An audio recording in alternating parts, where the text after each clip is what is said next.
Napakainit na usapin ngayon ang agawan doon sa West Philippine Sea o South China Sea.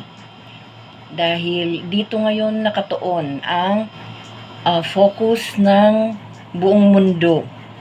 Kung tayo raw ang susunod sa Ukraine na gagamitin ng US NATO upang kalabanin ang bansang China.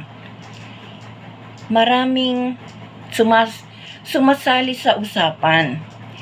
At para sa akin, lahat ng Pilipino ay dapat malaman kung anong nangyayari at dapat rin marinig ang boses. Wala dapat yung pinagsasabi nilang marites. No way!